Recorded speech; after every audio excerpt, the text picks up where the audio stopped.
Nos disponemos a iniciar una sesión más de este cuarto taller de formación en la Divina Voluntad. Un saludo para todos los que hoy nos acompañan y que juntos profundizaremos o continuaremos la profundización de las verdades del volumen 11. Dispongámonos entonces, continuando fundidos en esa voluntad de Dios, a tomar las mismas intenciones, sentimientos, palabras de Jesús, para con Él presentarnos al Padre y suplicar con insistencia que venga pronto su reino a nuestros corazones y al mundo entero. En el nombre del Padre, y del Hijo, y del Espíritu Santo. Amén. Padre nuestro, que estás en el cielo, santificado sea tu nombre. Venga a nosotros tu reino. Hágase tu voluntad en la tierra como en el cielo. Danos hoy nuestro pan de cada día. Perdona nuestras ofensas, como también nosotros perdonamos a los que nos ofenden. No nos dejes caer en la tentación y líbranos del mal. Amén. Dios te salve María, llena eres de gracia, el Señor es contigo. Bendita tú eres entre todas las mujeres, y bendito es el fruto de tu vientre, Jesús. Santa María, Madre de Dios, ruega por nosotros pecadores, ahora y en la hora de nuestra muerte. Amén. Luisa, pequeña hija de la divina voluntad, continúa en medio de nosotros, viviendo y difundiendo el reino de la divina voluntad. Gloria al Padre, al Hijo y al Espíritu Santo, como era en el principio, ahora y siempre, por los siglos de los siglos. Amén. En el nombre del Padre, y del Hijo, y del Espíritu Santo. Amén. Hoy tomaremos unos capítulos cortos que son de septiembre de 1913, septiembre 12, septiembre 20, septiembre 21 y septiembre 25. ¿De qué nos hablan estos capítulos? Tienen como tema central la voluntad de Dios, pero nos enseñan cómo esta voluntad de Dios tiene que ser el centro del alma. Allí donde se pone toda la atención, la que debe regir todas las acciones, y entender por qué debe ser el centro del alma. A lo largo de los capítulos no quise omitir las introducciones que hace la sierva de Dios Luisa Picarreta, porque me han parecido importantes. Jesús siempre pone en Luisa sentimientos, preguntas, estados de ánimo que nos dan a nosotros mucha luz, porque también por ellos cualquiera de nosotros va a pasar o está pasando. Y eso pues nos ayuda, sea lo que sea. Luisa expuesta como Dios, por Dios, como la pionera, nos sirve de modelo, de maestra, y recordemos que también es nuestra segunda mamá. Así que es importante conocer el proceso que ella vivió, no porque tengamos que vivirlo nosotros, pero sí alguno de los modos que ella expresa de sus experiencias, sí nos pueden ayudar muchísimo.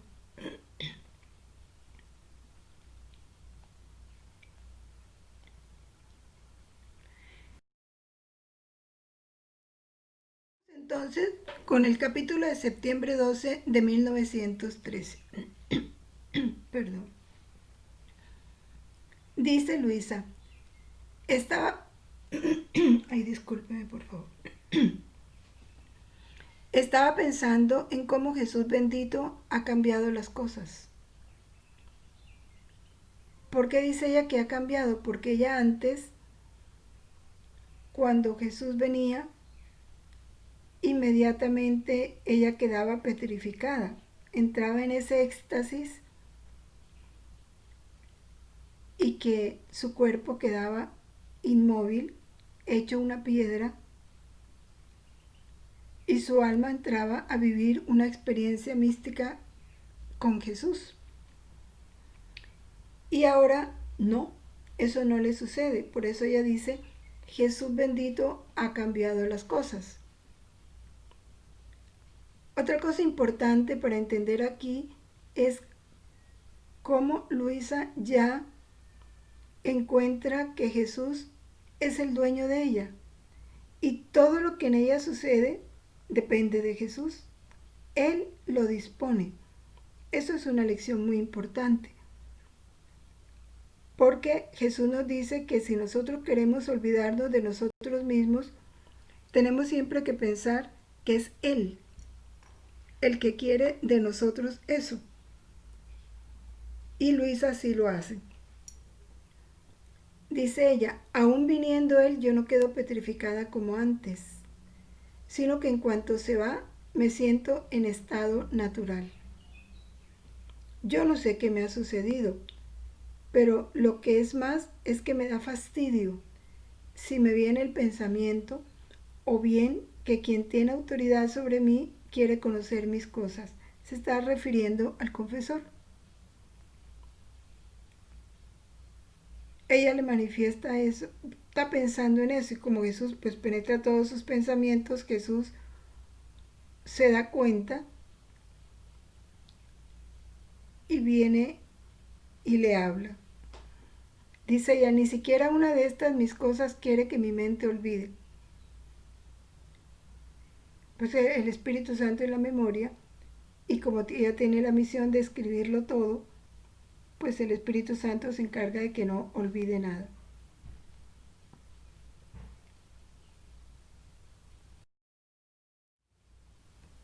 ¿Qué le dice Jesús ante esto que a ella le sucede?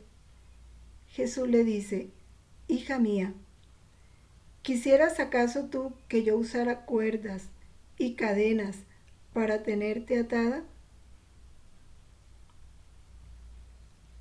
¿Por qué le dice eso? Porque ella, cuando ella queda petrificada, prácticamente ella queda atada, sometida totalmente a Jesús, tanto que él tenía que darle la orden de entrar nuevamente a su cuerpo para volver a su estado natural. A esas son las cuerdas y cadenas a las que Jesús hace alusión. Y le dice, no, eso era necesario en un tiempo. Yo con todo amor te tenía atada y me hacía el sordo ante cualquier lamento tuyo. Recuérdalo. Pero ahora no lo veo ya necesario. Hace ya más de 2 años que he querido usar contigo cadenas más nobles, como es mi voluntad. Por eso en este tiempo te he hablado siempre de mi voluntad y de los efectos sublimes e indescriptibles que mi voluntad contiene y que a ninguno hasta ahora he manifestado. Mira cuántos libros quieras y verás que en ninguno encontrarás lo que te he dicho a ti de mi voluntad. Jesús le explica ahí el cambio. Dice, sí, yo antes te ataba, no te dejaba mover, pero ahora la cadena, la mejor cadena que estoy usando contigo es mi voluntad. O sea, ya no tengo necesidad de usar esas reacciones extraordinarias de la naturaleza, no, porque con mi voluntad te ato. Y además le habla de cómo es algo extraordinario para ella que Jesús le hable de su voluntad, porque hasta ese momento a nadie le había manifestado estas verdades sobre el reino de su voluntad. Nadie le había hablado de los efectos sublimes que tiene el vivir en la divina voluntad, ni de los indescriptibles modos de su voluntad, bienes, nada. Y dijéramos, la reta, le dice, mira, cuantos libros quieras. O sea, repase la vida de todos los santos, coge todos los libros de teología, cuantos libros quieras, y verás que en ninguno encontrarás lo que te he dicho a ti de mi voluntad. Esto es muy importante para los que estamos conociendo este reino. ¿Por qué? Porque tenemos que entender que Luisa fue la primera. Antes de Luisa, ningún santo, por grande, por famoso, por extraordinario, conoció estas verdades del reino. Ninguno de los santos anteriores fue llamado a vivir las verdades de este reino. Y no porque lo decimos nosotros, porque lo dice Jesús. Esa es la única razón que nos da la firmeza para hacer esa afirmación. Luisa es la primera. Después de Luisa, todos los que han conocido esas verdades, como San Aníbal. Pero Luisa es la primera. Y por eso nosotros nos tenemos que sentir honrados, pero también comprometidos a dar una respuesta fiel, porque no deja de ser un privilegio.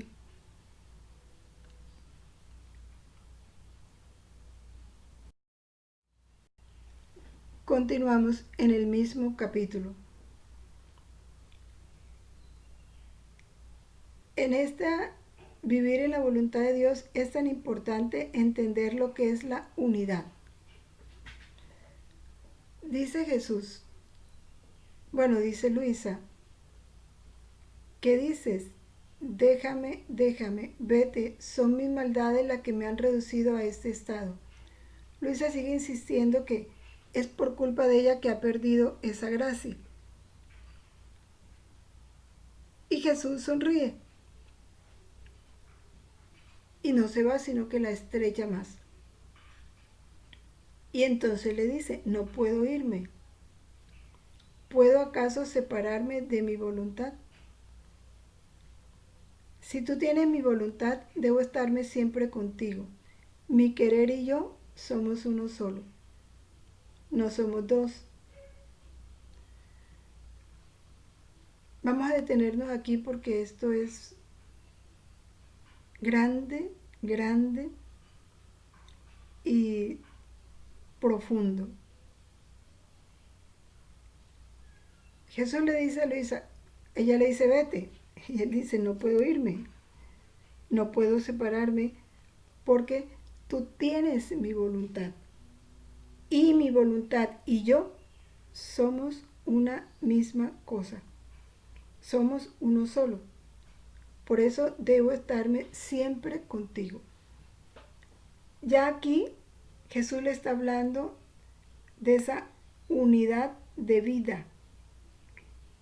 Con esto le quiere decir a Luisa, es que ya no eres tú la que vives, es mi voluntad la que vive en ti. Y como mi voluntad y yo somos uno solo, si mi voluntad vive en ti, yo vivo en ti. Entonces yo no puedo separarme de ti, porque ya yo estoy en ti. Si mi voluntad está en ti, yo estoy en ti.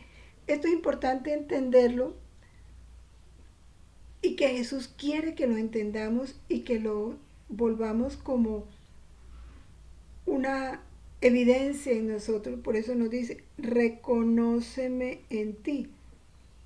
Nosotros tenemos, y esto es una vida de fe, cuando nosotros llamamos constantemente a la voluntad de Dios, que venga a actuar en nosotros, a obrar en nosotros, tenemos que creer con certeza que si viene la voluntad de Dios, es Jesús quien hace eso en nosotros. Y en la medida en que más frecuentemente lo hagamos, esa permanencia de Jesús en nosotros será cada vez más estable y cada vez más real. Entonces siempre estará Jesús en nosotros. Por eso él dice, reconóceme en ti. Reconóceme en ti es, ten presente que yo estoy en ti, mírame en ti, siénteme en ti. Y si yo estoy en ti, tú estás en mí. Reconócete en mí. Nos manda las dos cosas. Reconóceme en ti y reconócete en mí.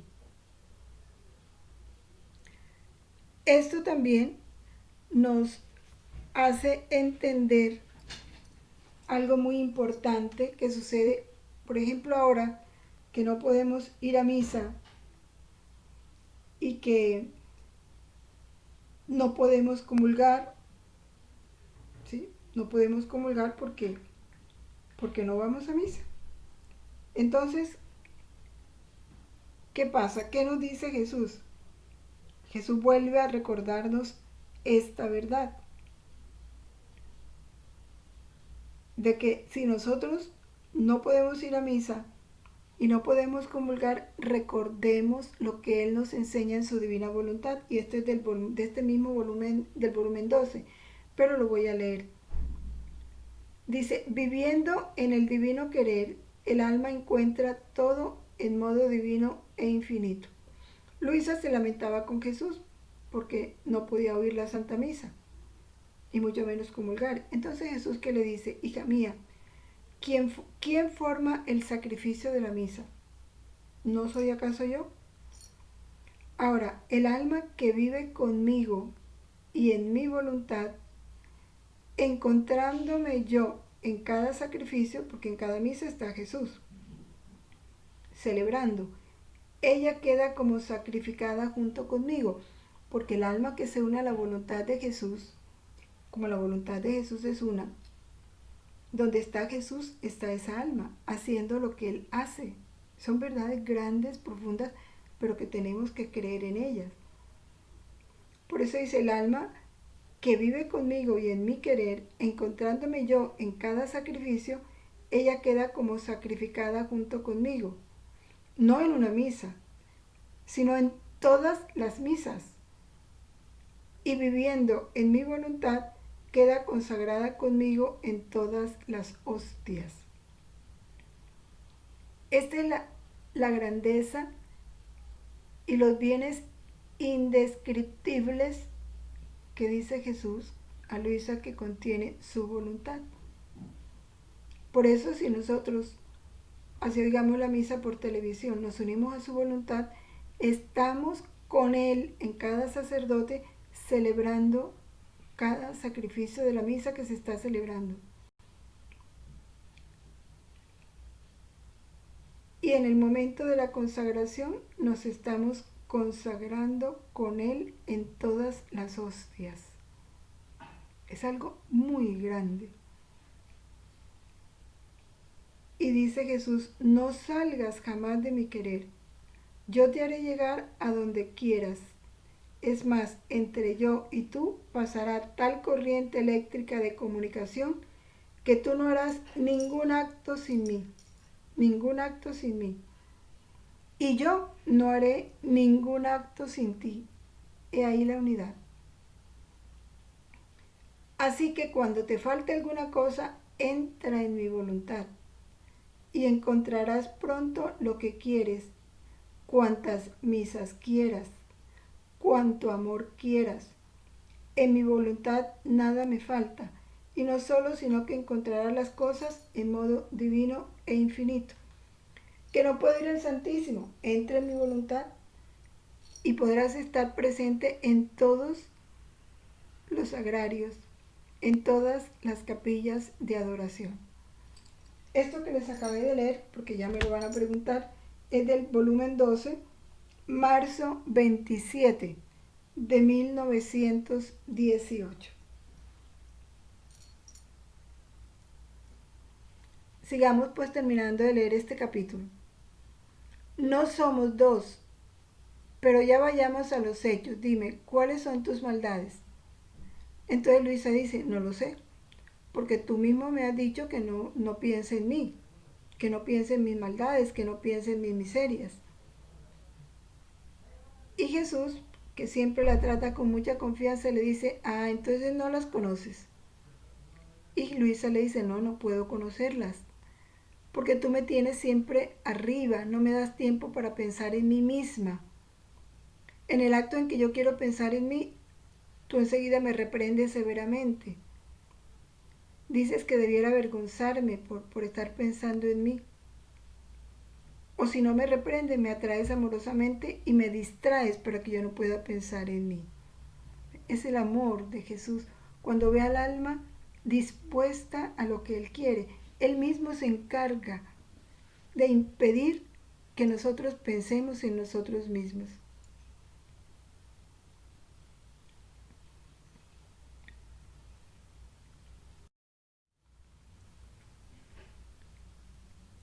Continuamos. El mismo capítulo. Entonces Jesús le dice,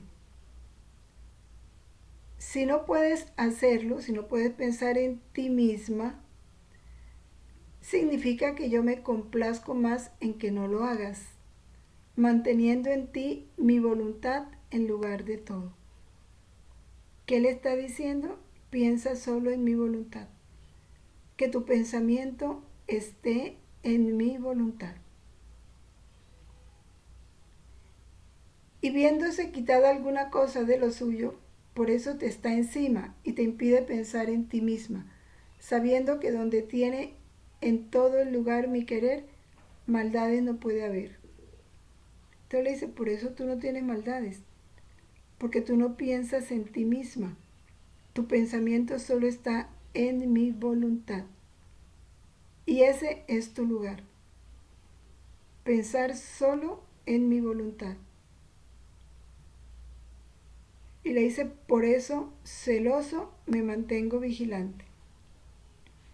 Porque Él quiere que sea Él el que llene todo nuestro pensamiento. Él el que llene todos nuestros deseos. Él el que llene todos nuestros anhelos. Entonces Luisa le dice, ¿te burlas de mí? Porque él le ha dicho que ella no tiene maldades. Y él le dice, hija mía, me obligas a hablar para hacerte comprender cómo están las cosas. Escucha, para hacerte llegar a un punto tan noble y divino, que es el de no tener maldades, de estar pensando solo en su voluntad, yo he hecho contigo como dos amantes que se aman hasta la locura. Jamás habrías tú amado tanto mi voluntad si no me hubieras conocido.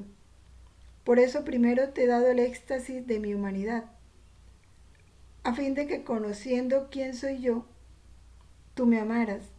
Y para atraer todo tu amor he usado contigo muchas estratagemas de amor, y tú las recuerdas. No es necesario que te las diga. ¿Cuál es el éxtasis de la humanidad de que Jesús habla aquí? Pues los comienzos de Luisa, cuando ella lo veía salir de su corazón, se le presentaba y se le acostaba en la cama como un niño. De muchas maneras Jesús concentró la atención de Luisa en su humanidad, en lo que él es como hombre Dios. Y a Luisa le hacía falta cuando él no se le presentaba, cuando no lo veía, cuando no lo sentía. Y cuando veía su humanidad, Luisa entraba en éxtasis, o sea, petrificada, lo que ya veíamos, se petrificaba y empezaba a gozar con él. Él la llevaba al purgatorio, la llevaba al infierno, la llevaba a mirar muchos países como andaban. Vivía muchas experiencias, vivía un éxtasis de la humanidad de Cristo. Pero ahora Jesús ya la introduce en el éxtasis de su divinidad, o sea, en el éxtasis de su voluntad. Ya Luisa no solo se entretiene pensando en lo que Jesús hacía externamente, sino en lo que esa voluntad divina de Jesús hace internamente. Ese es el éxtasis de su divinidad.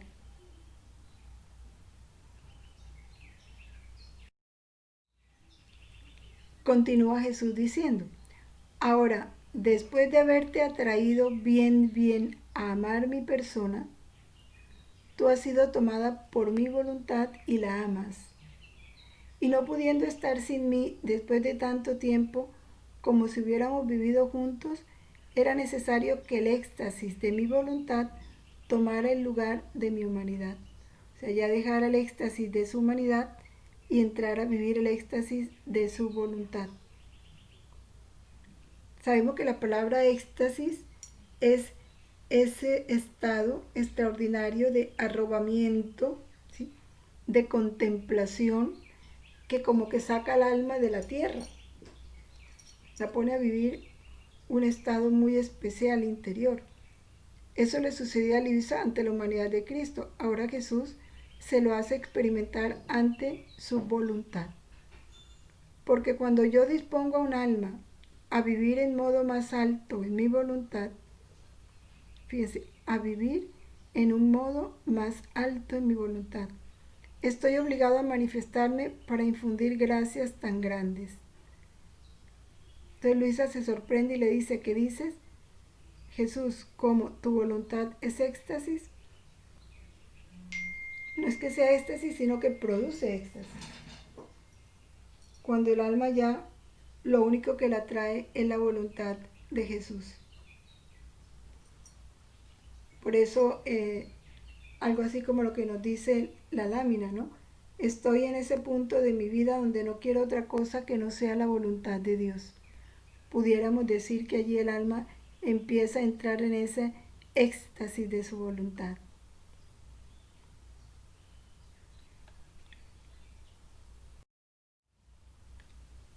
Continúa el capítulo. Entonces Jesús le dice: sí, verdadero y perfecto éxtasis es mi querer. Y entonces tú rompes este éxtasis cuando quieres pensar en ti, pero yo no te dejo vencer. Cuando el alma piensa en sí misma y deja de pensar en la voluntad de Dios, ahí se rompe el éxtasis.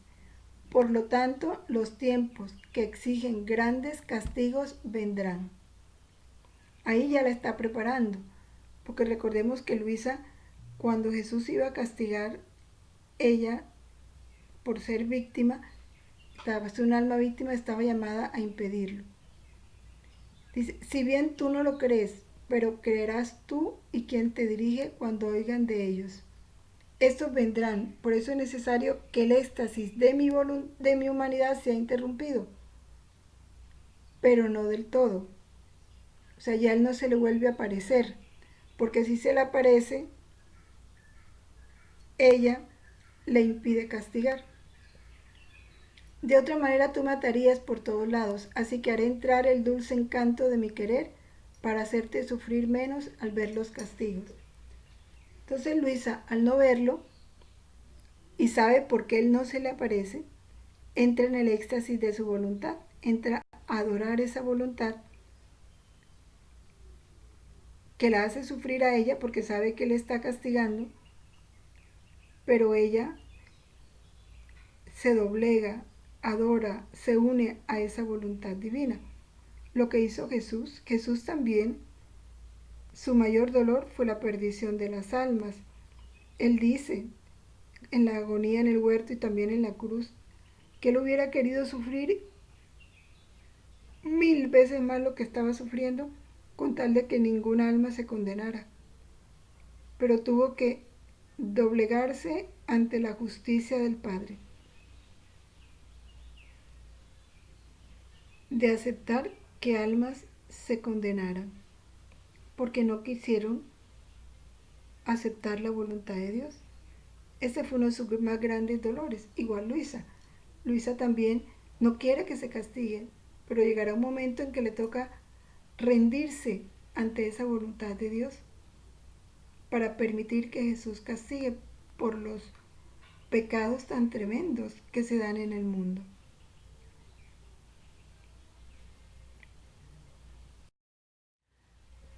Ahora entramos en otro capítulo, que es el de septiembre 20 de 1913. En el anterior vimos, en conclusión, que quiere Jesús: que el alma centre su atención, sus afectos, sus recuerdos en la voluntad de Él. Dice Luisa: estaba pensando en mi estado presente, en el que poco o nada sufro. Lamentándose porque no sufre, vuelve a pensar en sí misma, por lo que Jesús tanto la reprende. Entonces Jesús le dice: hija mía, todo lo que sucede en torno y dentro del alma, fíjense, alrededor y dentro del alma, amarguras, placeres, contrastes, muertes, privaciones, contentos y demás, no es más que mi trabajo continuo de hacer cumplir y desarrollar en ello mi voluntad. O sea, todo lo que te sucede dentro o fuera de ti es trabajo de la voluntad de Dios. O sea, Dios lo quiere así. Y eso es una verdad que no podemos olvidar. Le está diciendo a Luisa porque Luisa se lamenta porque no sufre. Él le dice: es mi voluntad que lo quiere. Cuando tengo esto, todo está hecho. O sea, cuando el alma reconoce en todo la voluntad de Dios, todo está hecho. Y por eso todo le da paz, aún el mismo sufrir. Parece que quiere estar lejos de esta alma. El mismo sufrir tampoco quiere estar en esa alma. ¿Por qué? Porque ve que el querer divino es más que él. Cuando el alma reconoce que la voluntad de Dios es el principio de todo lo que sucede dentro y fuera de ella, el sufrimiento deja de ser sufrimiento, porque está centrada en la voluntad de Dios. Y todo lo que hace la voluntad de Dios le produce gozo.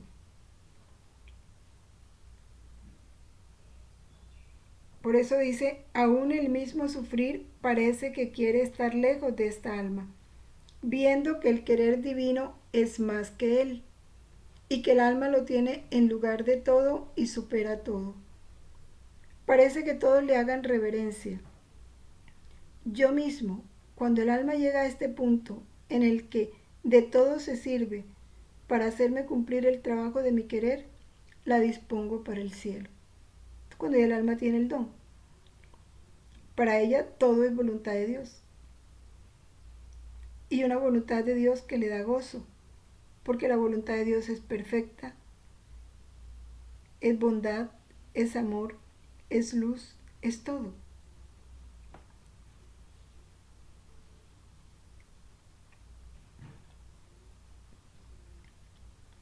Y siempre la voluntad de Dios nos va a dar lo que nos conviene.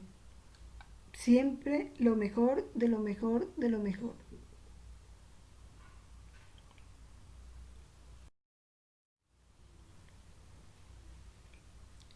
Jesús nos da ejemplo de este éxtasis en la voluntad de Dios. Dice: hija querida mía, todas las cosas que el alma hace en mi voluntad y junto conmigo, todo, oraciones, acciones, pasos, trabajos, descanso, todo adquieren mis mismas cualidades, la misma vida y el mismo valor. Mira, todo lo que yo hice en la tierra, oraciones, sufrimientos, obras, están todos en acto y estarán eternamente para bien de quien los quiera. Por eso Jesús no se eximió de nada. Jesús durmió, Jesús se cansó, Jesús comió, Jesús vivió peligros como la tempestad. Todo, todo está para bien de nosotros. ¿Qué nos toca hacer? Unirnos a eso que hizo Jesús. Están todos en acto. para bien de quien los quiera. ¿Qué quiere decir para bien de quien los quiera? De quien quiera unirse a ellos, quien quiera tomar para sí lo que yo gané con esos actos. Porque en cada acto Jesús vivió la vida de cada uno de nosotros. Si estás sufriendo, únete a los sufrimientos de Cristo. Si estás comiendo, únete a ese comer de Jesús. Si vas a dormir, únete al sueño de Jesús, al descanso que Él tomó. Si vas a caminar, únete a los pasos de Jesús. Mi obrar difiere del obrar de las criaturas. Por eso está en acto, o sea, no es una historia, no es un pasado. Tú no puedes unirte a los pasos de Santa Teresita o a los pasos de Santiago Apóstol o al comer de Santa Margarita María Alacoque, no. Pero sí te puedes unir a los de Jesús. Por eso él dice, mi obrar difiere del obrar de las criaturas. Pues conteniendo en mí la potencia creadora, hablo y creo. Así como un día hablé y creé el sol. Y este sol está siempre lleno de luz y calor y da siempre luz y calor sin disminuir jamás, como si estuviese en acto de recibir de mí creación continua. Cada acto de Jesús tiene una potencia creadora. Su sueño tiene una potencia creadora. Si tú te unes al sueño de Jesús, vas a recibir en tu descanso toda la riqueza de un sueño divino. Por eso tu sueño deja ya de ser humano y se convierte en divino, porque es el sueño de Jesús.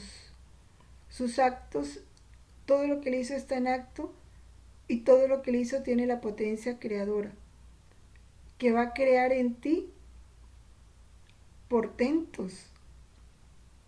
Todos los portentos que encierra una vida divina, portentos de gracia, de amor, de luz,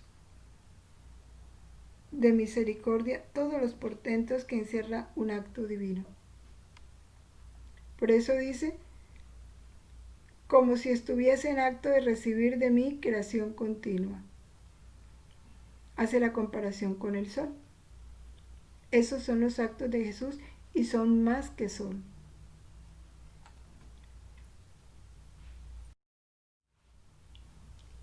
Septiembre 21.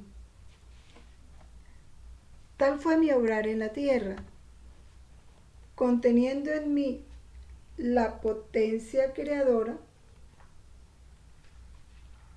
así como el sol está en continuo acto de dar luz,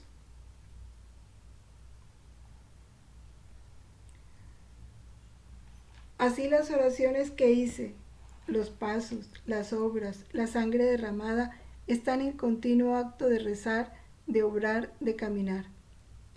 Así que mis oraciones continúan, mis pasos están siempre en acto de correr hacia las almas, y así de todo lo demás. De otra manera, ¿qué gran diferencia habría entonces entre mi obrar y el de mis santos? Con el obrar de los santos no tienen esa potencia creadora, los de Jesús sí. Por eso toda la vida de Jesús, absolutamente toda, pudiéramos decir para que lo entendamos, están como en un banco y son tesoros. Cada que nosotros nos unimos a la acción de Cristo, recibimos el cúmulo, los portentos de riqueza, de luz que Jesús, que tiene el acto de Jesús. Y todo se derrama en nosotros con esa potencia creadora. Por eso sus oraciones continúan, sus pasos continúan. Están en acto de correr a las almas, basta que el alma se una y enseguida sus pasos entran a tomar posesión de esa alma con todo el poder de unos pasos divinos.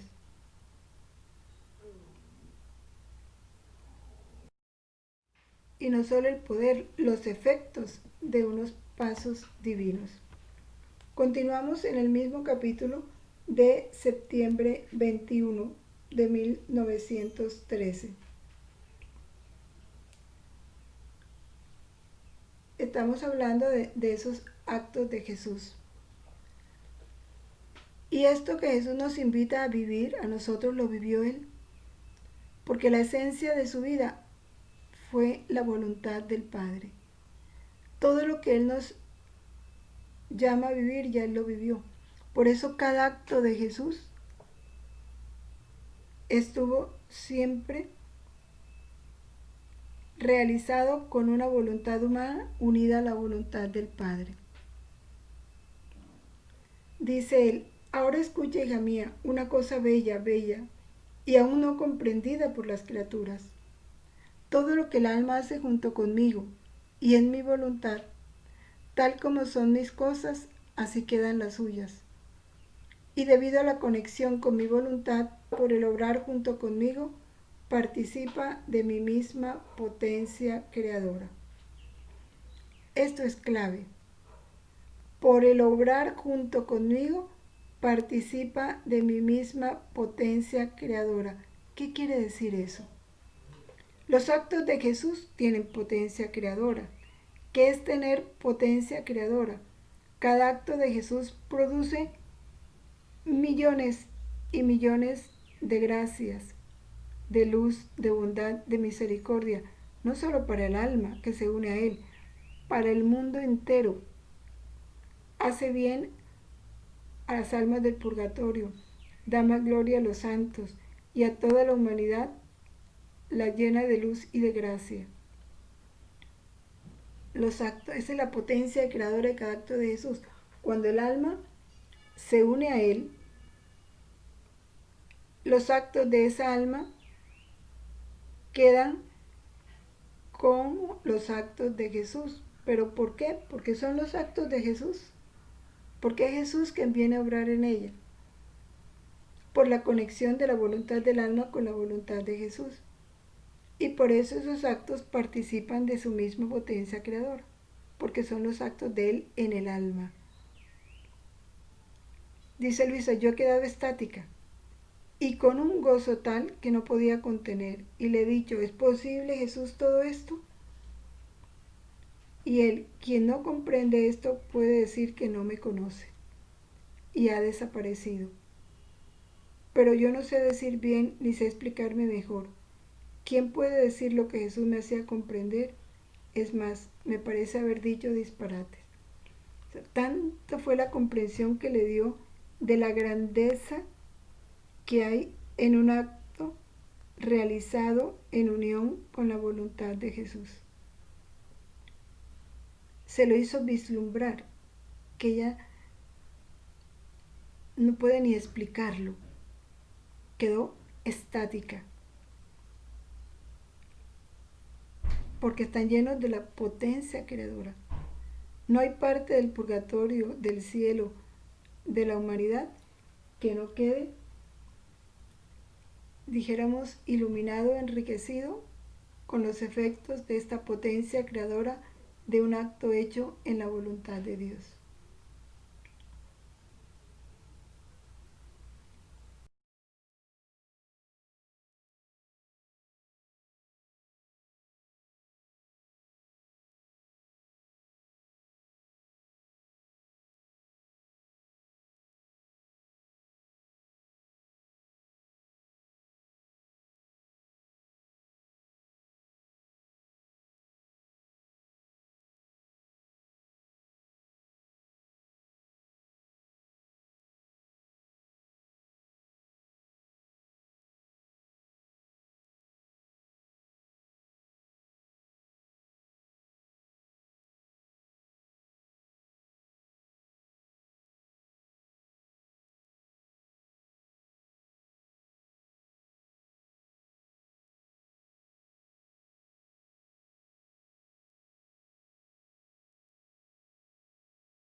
que Jesús nos habla, entonces vamos a comprender a qué nos invita Jesús: a entrar en el éxtasis de su voluntad.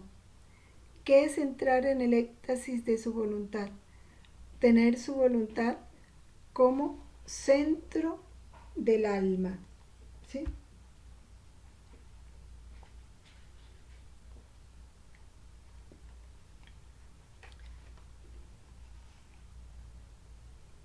Para comprender esto, vamos a leer el capítulo de 25 de septiembre de 1913.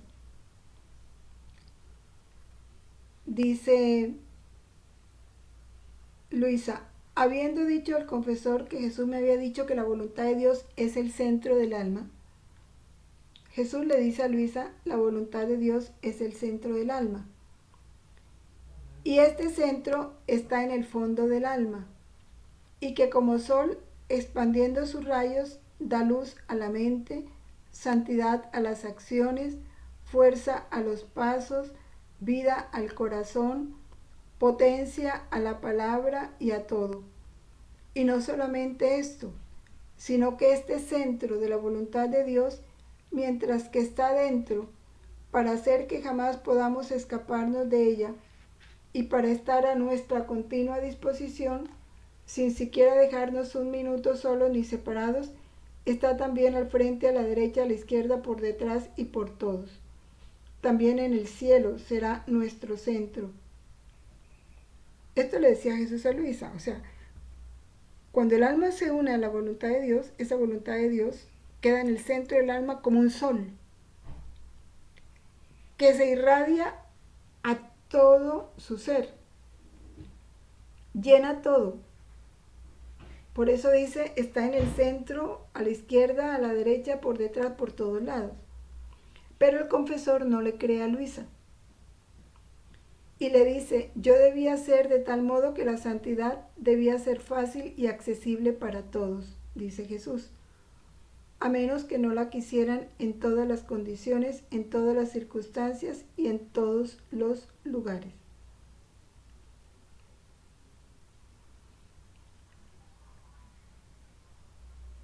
Fíjense qué tan misericordioso es Jesús. Hace que la santidad debía ser fácil y accesible para todos. Por eso nunca podemos ver como imposible ser santos. Es que tenemos que ser santos. Por eso Jesús hizo accesible la santidad a todos. Y por eso Él quiere estar en el centro del alma. Porque Él es el santo y con su santidad invadir todo el ser, por dentro y por fuera, como el sol. Cuando se le abre todo, invade la casa, entra por las ventanas, por las puertas, por el techo, por todo. Entonces el confesor, que todavía no ha comprendido bien esto, dice: es verdad que el Santísimo Sacramento es centro, pero ¿quién lo instituyó? ¿Quién sometió a mi humanidad a encarcelarse en el breve espacio de una hostia? ¿No fue mi voluntad? Por lo tanto, mi voluntad siempre será la primera en todo. Esto porque el Santísimo, el confesor le dice que no, que el centro es la Eucaristía. Y Jesús le aclara: no, no es la Eucaristía, porque hay Eucaristía porque mi voluntad es la que consagra. Si yo no consagrara, no habría Eucaristía. Y entonces le explica: si el todo está en la Eucaristía, los sacerdotes que me llaman del cielo a sus manos y que están más que todos al contacto con mi carne sacramental, deberían ser los más santos, los más buenos. En cambio, muchos son los más malos. Pobre de mí, cómo me tratan en el Santísimo Sacramento. Tantas almas que me reciben casi todos los días no son santos. Por el contrario, son vanidosas, iracundas, caprichosas, egoístas. ¿Por qué? Porque el centro no es la voluntad de Dios. Por eso el centro del alma no debe ser la Eucaristía, sino la voluntad de Dios. Y Jesús cuando se comulga sin que el centro sea la voluntad de Dios, él queda deshonrado en el Santísimo Sacramento. Y pone el ejemplo de una madre de familia. Dice, si en cambio una madre de familia hace mi voluntad, o sea, tiene como centro de vida mi voluntad, pero por la circunstancia, porque vive en un pueblo muy lejano o en una vereda, no porque ella quiera, tiene que prepararle el desayuno a los hijos, despacharlos para el colegio, atender al esposo, y por eso no puede ir a misa ni recibirlo diariamente. Jesús dice, porque tiene como centro mi voluntad, ella es paciente, caritativa, lleva el perfume de mis vidas eucarísticas, de todas mis virtudes. ¿Es acaso el sacramento eucarístico o mi voluntad a la que ella se ha sometido? ¿No? A su voluntad. Por eso tiene las virtudes eucarísticas. Los mismos sacramentos producen sus frutos en la medida en que las almas están sometidas a mi voluntad. De acuerdo a la unión que tengan con mi voluntad, producen efectos. Pero si no hay unión con mi voluntad, los sacramentos no producen efectos, por el contrario, pueden producir daños. Y dice Jesús, si me comulgan, quedan en ayunas. Si se confiesan, quedan siempre sucias. Vienen a mi presencia sacramental, pero si nuestras voluntades no están de acuerdo, yo estoy para ellas como muerto. Porque solo mi voluntad en el alma, que se deja dominar por ella, produce todos los bienes y da vida a los mismos sacramentos. Y termina diciendo una frase, quienes no comprenden esto, significa que son bebés en la religión. Entonces vemos lo importante. Hay dos ideas que se identifican. Vivir en el éxtasis de la voluntad de Dios, que es que la voluntad de Dios nos arrobe el pensamiento, la atención, los afectos, todo. O también decir que la voluntad de Dios debe ser el centro de nuestra alma. Ahí deben converger todos, afectos, pensamientos, deseos, intereses, esfuerzos, todo en la voluntad de Dios. Bueno, que ese sea nuestro programa de vida, nuestra tarea, ejercitarnos en esto, en vivir el éxtasis de la voluntad de Dios y tener como centro de nuestra alma esa voluntad divina. Terminemos. Gloria al Padre, al Hijo y al Espíritu Santo, como era en el principio, ahora y siempre, por los siglos de los siglos. Amén. Permanezcamos en la voluntad de Dios siempre. Fiat.